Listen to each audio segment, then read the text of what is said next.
இருக்கின்ற இந்த வேளையில் மக்களாகிய நாங்கள் அனைவருமே சிங்களம், தமிழ், முஸ்லிம் என்ற இந்த மக்கள் ஆட்சியை நாங்கள் உறுதிப்படுத்துவதற்காகவும் மக்கள் ஆட்சியை வலுப்படுத்துவதற்கும் மக்களால் உருவாக்கப்பட்ட இந்த அரசாங்க செம்மே தின கூட்டம் இம்முறை நாங்கள் இந்த இலங்கை முழுவதும் 21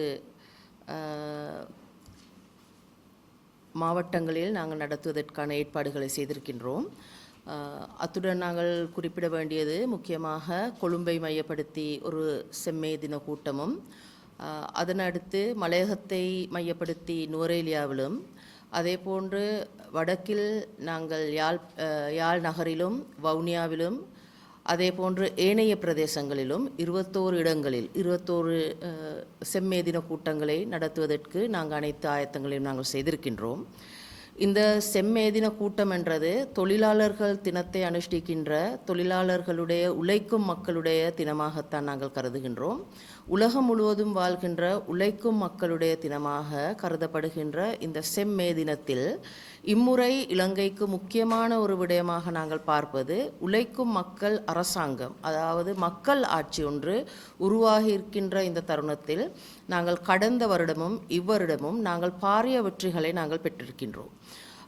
இலங்கையில் வாழ்கின்ற மலையக தோட்ட தொழிலாளர்களுக்கு சம்பள உயர்வினை வழங்கின அரசாங்கம், அதே போன்று அரச தொழிலாளர்களுக்கு சம்பள உயர்வினை வழங்கப்பட்ட அரசாங்கம், பாதிக்கப்பட்ட மக்களுக்கு கடந்த காலத்தில் முக்கியமாக இந்த திட்வா பெரும் சூறாவளி புயலினால் பாதிக்கப்பட்ட மக்களுக்கு வீடுகளை அமைப்பதற்கு துரிதமான நடவடிக்கைகளை மேற்கொண்ட அரசாங்கம், எங்களுடைய வறுமை கோட்டின் கீழ் வாழ்கின்ற மக்களுக்கு வாழ்வாதார வசதிகளை ஏற்படுத்திய அரசாங்கம், அதே போன்று படிக்கும் மாணவர்களுக்கு பல்கலைக்கழக மாணவர்களுக்கு தன்னுடைய கல்வி வசதிகளை ஏற்படுத்தி கொள்வதற்கு மானியங்கள் வழங்கின, விவசாயிகளுக்கு, மீனவ குடிமக்களுக்கு, அதே போல் தொழிலாளர்களுக்கு அனைவருக்குமே நாட்டில் சுதந்திரமாக வாழக்கூடிய பொருளாதார நிலையை உருவாக்கிய அரசாங்கம் என்ற வகையில் நாங்கள் பெருமிதத்துடன் நாங்கள் இந்த செம்மே தின கூட்டத்தை நடத்துவதற்கு அனைத்து துறையிலும் அனைத்து வகையிலும் நாங்கள் தகுதியானவர்கள், தகுதியான அரசாங்கம் என்றதை நாங்கள் நிரூபித்திருக்கின்றோம். உண்மையாகவே இலங்கையில் கடந்த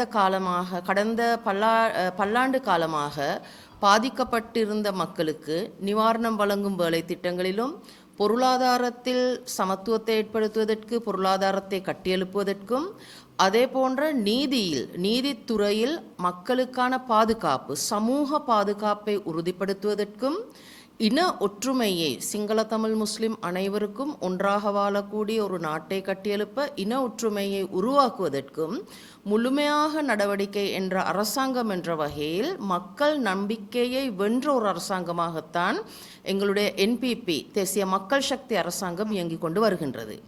அதை நாங்கள் முழுமைப்படுத்துவதற்காக மேலும் துரிதமாக எங்களுடைய பொருளாதாரத்தை கட்டியெழுப்பும் வகையிலான நடவடிக்கைகள் மேலும் எங்களால் எடுக்கப்பட வேண்டும் அரசாங்கம் என்ற வகையில்.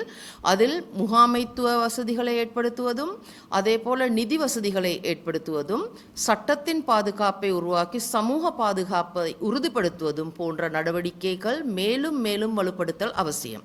அதற்கு மக்களுடைய ஒத்துழைப்பு, அதே போலத்தான் அரசு அதிகாரிகளுடைய ஒத்துழைப்பு, ஊடகவியலாளர்கள் என்ற வகையில் உங்கள் அனைவருடைய ஒத்துழைப்பு, உழைக்கும் மக்களுடைய ஒத்துழைப்பு ஒரு நாட்டை கட்டியெழுப்புவதற்கு முக்கியமாக தேவைப்படுகின்றது. எனவே நாங்கள் இது அனைத்தையும் ஒன்றாக சேர்த்து நாட்டை கட்டியெழுப்பும் பணியில் நாங்கள் ஈடுபட்டு கொண்டிருக்கின்றோம்.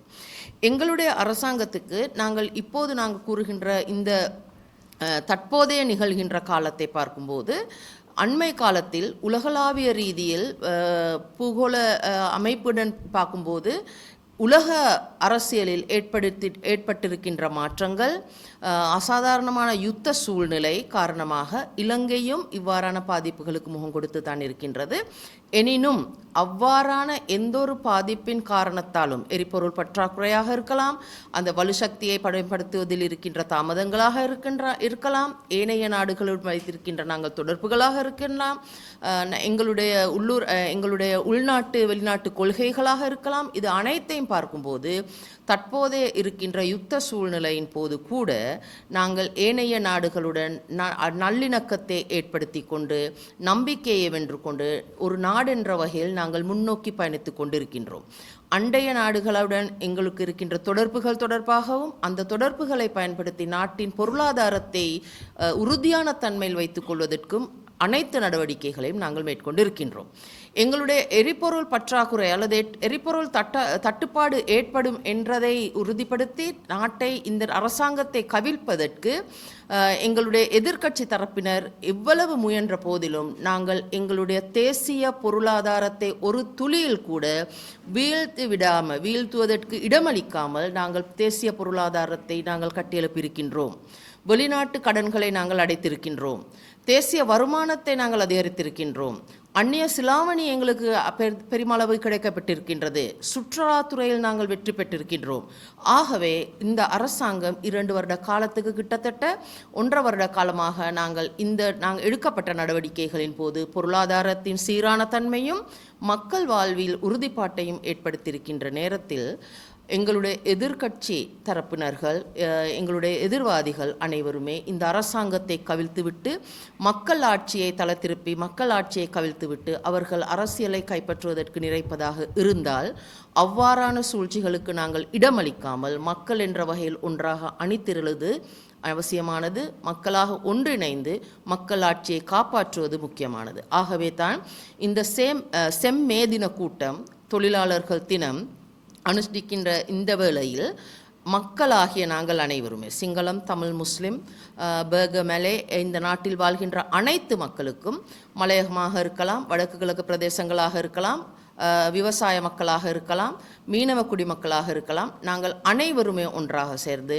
மக்களுக்கு நன்மை புரிகின்ற இந்த மக்கள் ஆட்சியை நாங்கள் உறுதிப்படுத்துவதற்காகவும் மக்கள் ஆட்சியை வலுப்படுத்துவதற்கும் மக்களால் உருவாக்கப்பட்ட இந்த அரசாங்கத்தை உறுதுணையாக நின்று முன்னோக்கி பயணம் செல்வதற்கு வழிவகுப்பது எங்களுடைய மக்கள் கடமை. அந்த எங்களுடைய பிரஜைகளுடைய முக்கிய கடமையை நிறைவேற்றுவதற்காக இந்த செம்மே தின கூட்டங்களில் அனைவருமே ஒன்றாக அணிதிரளுவோம் என்று நாங்கள் கூறுகின்றோம். அதிலும் முக்கியமாக பெண்கள் இந்த வேளையில் நாங்கள் பார்க்கும்போது மலையக பணிப்பெண்களாக இருக்கின்றவர்களுக்கு 1750 ரூபா சம்பள உயர்வினை வழங்குவதற்கு எங்கள் அரசாங்கம் முன் வந்தது ஒரு பாரிய வெற்றியாக நாங்கள் நினைக்கின்றோம். ஏனென்றால் பெண்களுக்கு அந்த சுகாதார வசதிகளை பெற்றுக்கொள்வதற்கு, போஷாக்கான உணவுகளை பெற்றுக்கொள்வதற்கு, தங்களுடைய குழந்தைகளுக்கு சீரான கல்வியை வழங்குவதற்கு, உறுதியான பாதுகாப்பான நிலையை வழங்குவதற்கு இந்த சம்பள உயர்வு ஒரு உறுதுணையாக இருக்கும். மென்மேலும் நாங்கள் இது அதிகரித்து கொடுத்து சமூக பாதுகாப்பை உறுதிப்படுத்த வேண்டும் என்றதில் நாங்கள் முழுமையான நோக்கத்துடன் செயற்படுகின்றோம். அதே போலத்தான் நாங்கள் பார்க்கின்றோம் ஆடை தொழிற்சாலைகள், தேயிலை தோட்டங்கள், தேயிலை தொழிற்சாலைகள், மீனவர்கள் எவருக்குமே இந்த எரிபொருள் பற்றாக்குறையின் காரணத்தால் பொருளாதார வீழ்ச்சியை ஏற்படாமல் வைத்துக் கொள்வதற்கும் நாங்கள் முன்வந்திருக்கின்றோம். அதே போல எங்களுடைய சிறார்களுடைய பெண்களுடைய பாதுகாப்பை உறுதிப்படுத்துவதற்கு சட்ட நடவடிக்கைகளையும் நாங்கள் நிறைய எடுத்திருக்கின்றோம். ஆகவே தான் நாங்கள் கூறுகின்றது இது அனைத்து சமுதாய மக்களுக்கும் அனைத்து சமுதாயங்களுக்கும் பாதுகாப்பு வழங்குகின்ற ஒரு அரசாங்கமாக நாங்கள் பார்க்கின்றோம். ஆகவே அனைவருமே ஒன்றாக சேர்ந்து செம்மே தின கூட்டங்களில் நாங்கள் கலந்து கொண்டு இந்த தொழிலாளர் தினத்தை அனுஷ்டிப்பதற்கு நாங்கள் ஒன்று கூறுவோம் என்றதை நான் கூற விரும்புகின்றேன். තව පුංචි කාරණාවක් ඇතරම විශේෂයෙන්ම මේ මැයි දිනයේදී කාන්තාවන්ට ලොකු වගකීමක් තිබෙනවා.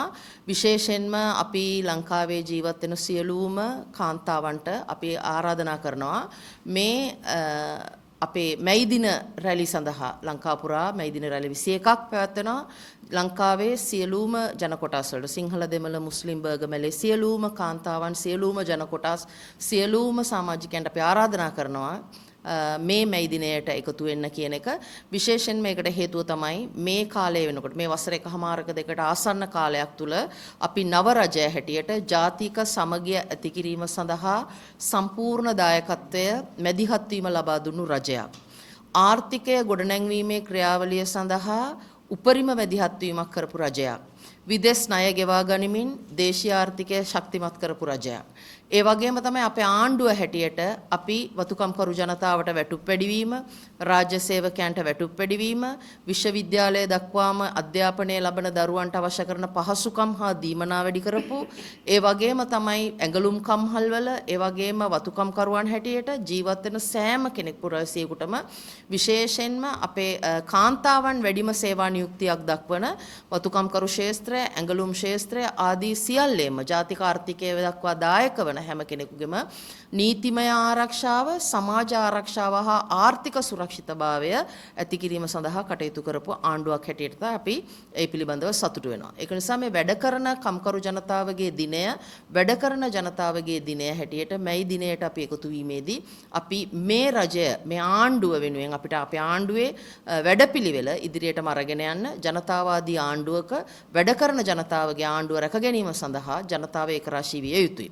විශේෂයෙන්ම මේ මෑත කාලීනව ලෝකයේ පවතින යුදමය වාතාවරණයත් එක්ක අපිට බල ශක්තිය, එහෙම නැත්නම් ඉන්ධනවල අපේ අර්බුදයක් පැන නැගුණා වුණත් මේ ඉන්ධන බල ශක්තියේ පවතින හිගකම ජාතික ආර්ථිකයට දශමයක්වත් බලපෑම් ඇති නොකරන අයුරින්, විශේෂයෙන්ම එකදු දීවර ජනතාවේ දීවර බෝට්ටුවක්වත් ඉන්ධන හිගය නිසා මුහුදු නොගින් තිබුණේ නැහැ.